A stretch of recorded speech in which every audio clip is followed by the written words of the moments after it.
안녕하세요. 베드로의 선한 육계신 영재 목사입니다. 1월 6일 수요일 오늘의 말씀 묵상 시간입니다. 오늘 우리에게 주신 말씀은 역대하 28장이죠. 8절을 읽고 말씀을 나누겠습니다.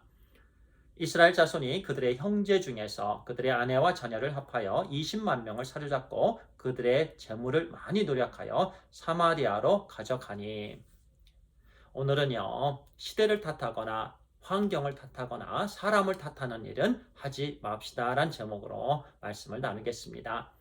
죄를 지어서요, 감옥에 있는 사람들에게 질문을 하면 100%다 이유가 있습니다. 그런데 그 이유는요, 금방 제목처럼 시대를 탓하거나 환경을 탓하거나 또는 남을 탓하는 이유들입니다.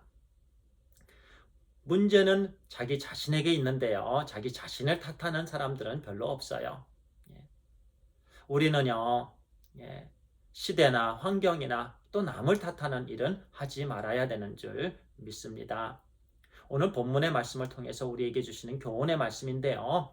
남유다 왕들 중에서 가장 사악했던 왕이 아하스 왕이었습니다. 2절에서 4절까지 보면 단편적으로 그가 얼마나 사악하고 악한 왕이었는지 우리가 알 수가 있는데요. 읽겠습니다. 이스라엘 왕들의 길로 행하여 바알들의 우상을 부어 만들고 또 흰놈의 아들 골짜기에서 분향하고 여호와께서 이스라엘 자손 앞에서 쫓아내신 이방 사람들의 가증한 일을 본받아 그의 자녀들을 불사르고 또 산당과 작은 산 위와 모든 푸른 나무 아래에서 제사를 드리며 분향하니라.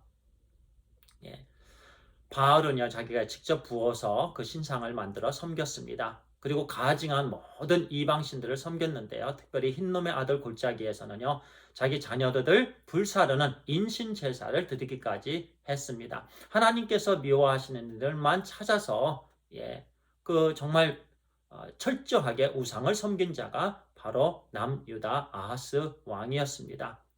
그리고 그는 백성들까지 우상을 섬기도록 했습니다. 그러니 영적으로 얼마나 타락했고 어두운 시기였겠습니까? 완전히 엉망이었죠. 그래서 우리 하나님께서 이방 나라를 통해서 특별히 5절에 보니까요. 이제 아람 군대를 통해서 하나님께서 남유다를 징계하셨습니다.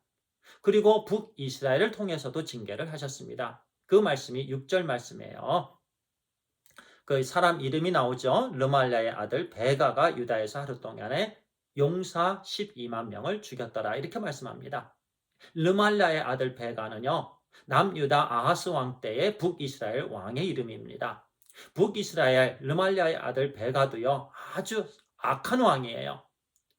열왕기하 15장에서요. 그에 대해서 말씀하시기를 그는 또 하나님을 떠난 왕이고 하나님 앞에서 악을 행하였더라 이렇게 말씀합니다.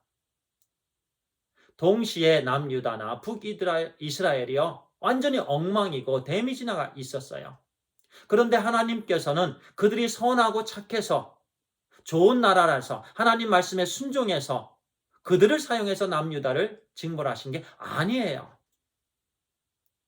그런데요, 르말레의 아들 베가는요, 도가 지나쳤어요. 너무 교만하고 악했습니다. 12만 명을 죽이고 나서 또 20만 명의, 이 8절에 보니까, 금방 읽었죠? 아내와 자녀들까지. 그런데 그 전에 말씀한 형제들의 아내와 자녀들.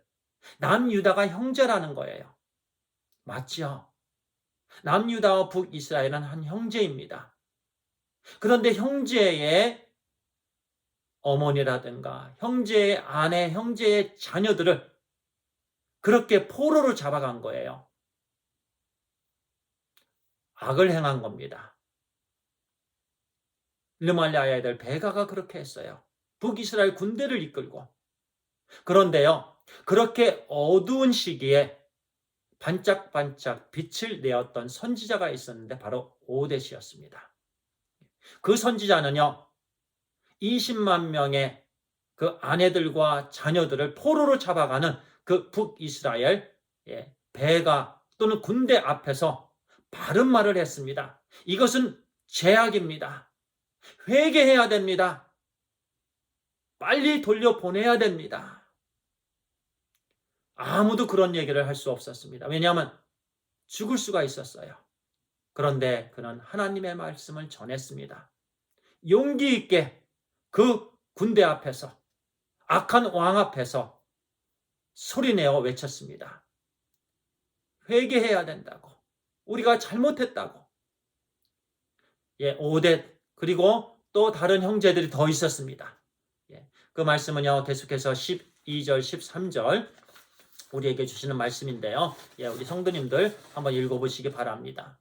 예, 여러 형제들과 함께 그 당시에 많은 사람들은 전부 다 타락했구나. 너무너무 힘든 시기이구나. 그러면서 이런저런 잘못을 하고요. 아마 시대를 탓했을 거예요. 환경을 탓했을 것입니다. 남을 탓했을 거예요. 오늘날 우리도 그렇습니다. 특별히 우리는 코로나 바이러스라는 어려운 환경 속에서 지금 지내고 있습니다. 참 답답하고요. 어려운 시기이지요.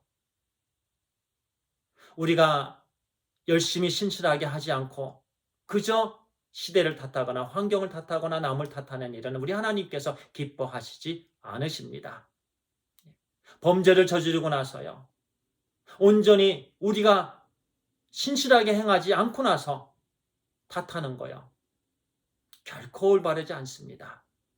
모든 일은 다 문제는 우리에게 있는 거예요. 제가 열심히 예배드리지 못한 거예요. 제가 열심히 하나님 의지하지 못한 거예요. 제가 힘을 다해서 기도하지 못한 거예요. 그래서 문제가 생기고 어려움을 겪는 거예요. 제가 잘못한 겁니다. 그런데 저는 또 시대를 탓하거나 환경을 탓하거나 남을 탓하고 있습니다. 우리는 회개해야 됩니다. 항상 어떤 환경에서든지요, 어떤 시대에든지요, 우리는 빛의 역할을 감당하고 소금의 역할을 잘 감당하는 신실한 하나님의 자녀들이 되기를 간절히 소원합니다. 기도하겠습니다. 아버지 하나님 감사합니다. 이 어려운 시기에, 어려운 환경에 시기나 시대나 환경이나 남을 탓하지 않도록 인도해 주시옵소서. 열심히 주님 의지하며 열심히 하나님의 말씀 붙잡고 열심히 기도하며 나아가게 해 주시옵소서. 그러면 이 어두운 시대에 반짝반짝 빛나는 별들과 같이 우리를 사용해 주시고 인도해 주시는 줄 믿습니다. 하나님 감사합니다. 우리 주 예수 그리스도의 이름으로 기도를 드리옵나이다. 아멘. 감사합니다.